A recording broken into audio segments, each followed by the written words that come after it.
இனி நாம் pure functions என்றால் என்ன, இம்பியூர் ஃபங்க்ஷன்ஸ் என்றால் என்ன, அதாவது தூய செயற்கூறுகள் பக்க விளைவு செயற்கூறுகள் என்றால் என்னவென்று பார்ப்போம். வழக்கம் போல ஒரு எடுத்துக்காட்டு. இது தூய செயற்கூறுகள் பியூர் ஃபங்க்ஷன்ஸ் என்பதற்கு ஒரு எடுத்துக்காட்டு என pseudo code.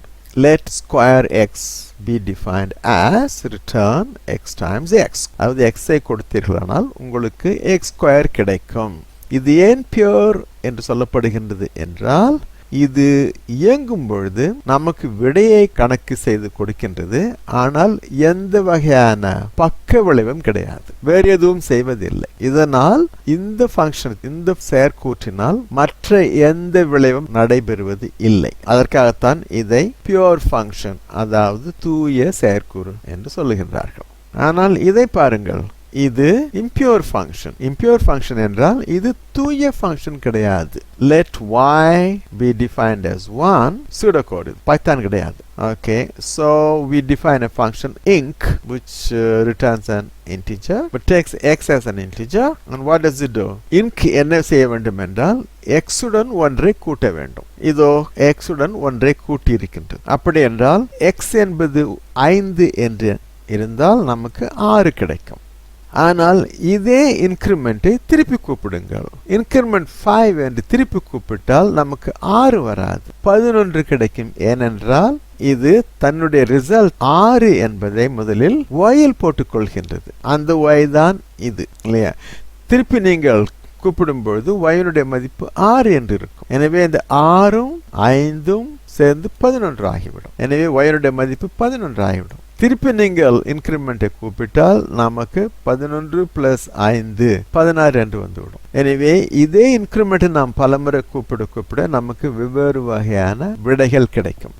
எனவே தூய ஃபங்க்ஷனாக இருந்தால் ஸ்கொயரை கூப்பிட அதே விடை தான் வர வேண்டும். நான் ஸ்கொயரை பலமுறை கூப்பிட்டிருக்கிறேன். Square 4 16, square 4 16, square 4 16, square 4 16. அதே ஸ்கொயர் பலமுறை கூப்பிட்டிருந்தும் எனக்கு ஒரே விடை தான் வருகின்றது. எனவே pure function will return values that are identical for identical arguments.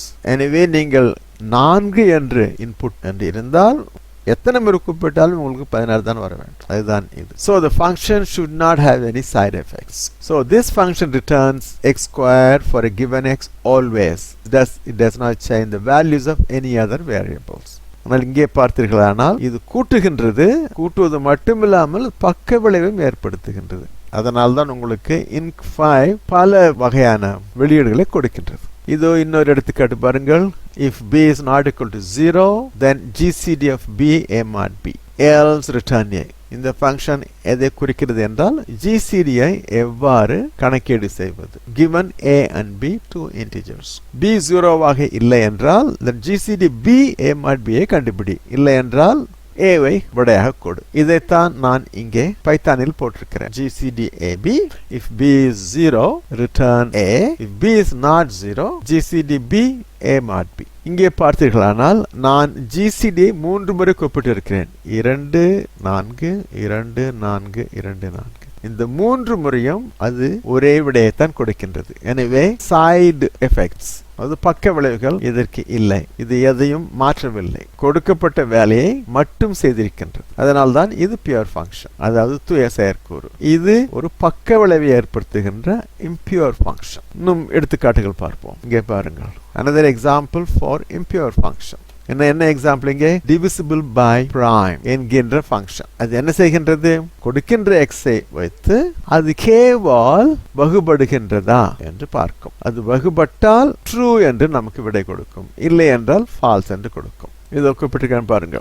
enter a prime number. இதோ நான் 7 என்று போட்டிருக்கிறேன். எனவே k என்பது 7, இது 7 என்று ஆகிவிடும். enter a number. நான் 22 கொடுத்திருக்கிறேன். எனவே x என்பது 22 என்று ஆகிவிடும். now call divisible by prime 22. அப்போ இங்கே 22. so check 22 mod 7 0 வருகின்றது. இல்லை, 0 இல்லை. எனவே k will be false. so return false. இங்கே print. எனவே you get a correct answer. அதாவது கொடுக்கப்பட்ட நம்பர் x இந்த பிரைம் நம்பர் 7 ஆல் வகுப்படவில்லை. எனவே the answer is false. correct. அடுத்து நான் k is a prime number என்று அடிக்கிறேன். இதோ கொடுக்கப்பட்டது prime number தான் 7. அந்த 7 is a prime number என்று நான் அடிக்கிறேன். ஆனால் எனக்கு என்ன வருகின்றது? false is a prime number என்று வருகின்றது. நான் இங்கே 7 எதிர்பார்த்தேன். false is a prime number என்பது தவறான வெளியீடு, output. எனவே இந்த function is not a pure function. ஏனென்றால் இது தவறான விடை கொடுக்கின்றது. எப்படி? இந்த பக்க விளைவு இதனுடைய true or false என்கின்ற மதிப்பை k வில் போட்டு இருக்கின்றது. அதுதான் இது செய்த தவறு. அந்த k வந்து குளோபல் k. எனவே இங்கே k யில் போட்ட உடனேயே இங்கே நான் போட்டிருந்த 7 மறைந்து போய் false வந்திருக்கின்றது. எனவே தான் இந்த function works first correctly, then it becomes wrong. இது wrong, this is correct. இதுக்கு காரணம் இந்த பக்க விளைவு. k is global என்று சொன்ன உடனேயே அது எங்கெங்கே k வருகின்றதோ அங்கெல்லாம் அதனுடைய விளைவுகள் இருக்கும். இங்கே false என்றால் இங்கே false என்று ஆகிவிடும். எனவே இது false என்று ஆகிவிட்டது. எனவே this is not a pure function. இது ஒரு பக்க விளைவுகள் கொண்ட impure function என்று நாம் புரிந்து கொள்ள வேண்டும். இன்னொரு எடுத்துக்காட்டு, pure and impure functions in Python. இது ஒரு pure function x. நீங்கள் இதை கூப்பிட்டால் உங்களுக்கு x² எப்பொழுதுமே கிடைக்கும். இது impure x.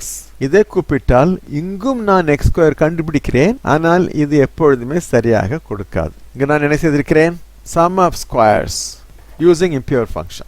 எப்படி? given an n, I in the range n+1, I எடுத்து ஸ்கொயர் செய்து z will கூட்டுகிறேன். z will initially 0. Anyway, this will give the correct answer initially. ஆனால் என்ன நடக்கிறது என்று பார்ப்போம். முதலில் pure square கூப்பிடு. இதோ என்ன வருகின்றது? pure equals 25. 5 கொடுத்தேன், 5 ஸ்கொயர் 25. அடுத்து z என்ன என்று பார்க்கிறேன். z is 0. ஓகே, ஏனென்றால் z is not affected by pure square. impure square கூப்பிடுகின்றேன். அதே 5 கொடுக்கிறேன். என்ன வருகின்றது? impure function நமக்கு 25 கொடுக்கின்றது. ஏனென்றால் அதுவும் x² கால்குலேட் செய்கின்றது. எனவே சரியாக கொடுக்கின்றது. ஆனால் அதற்கு கீழே z ஐ பார்க்கிறேன், அதனுடைய மதிப்பு மாறிவிட்டது. இப்பொழுது I in the range 4 இந்த impure square வைத்துக்கொண்டு நான் இதை கணக்கு செய்கிறேன். அதாவது 0 இலிருந்து 3 வரை நான் கூப்பிடுகிறேன். 0, 1, 2, 3 வரை போக வேண்டும். இங்கே என்ன வருகின்றது? impure square, அதாவது 0 square plus z. z 0 வந்திருக்க வேண்டும். எனவே 0 plus 0 is 0.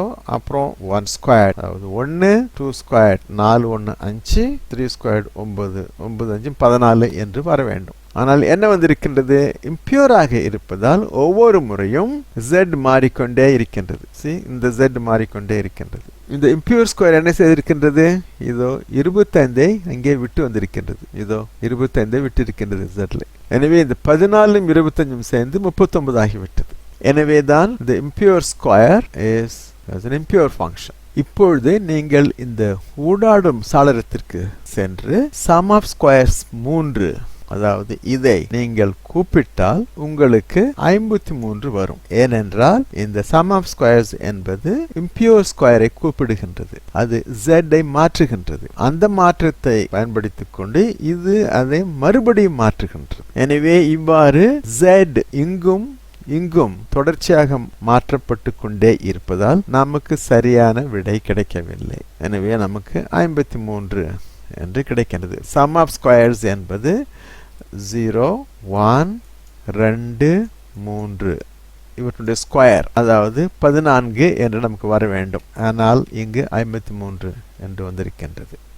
இதிலிருந்து நமக்கு பியூர் ஃபங்க்ஷன்ஸ் எவ்வாறு வேலை செய்கின்றது, இம்பியூர் ஃபங்க்ஷன்ஸ் எவ்வாறு வேலை செய்கின்றது, இம்பியூர் ஃபங்க்ஷன்களால் பக்க விளைவு கொண்ட செயற்கூற்றினால் நமக்கு என்ன தவறான விளைவுகள் கிடைக்கின்றன என்றும் விளங்கியிருக்கும். எனவே நீங்கள் செயற்கூறுகள் எழுதும் பொழுது கூடியவரை அவை பியூர் ஃபங்க்ஷன்களாக இருக்குமாறு பார்த்து கொள்ள வேண்டும்.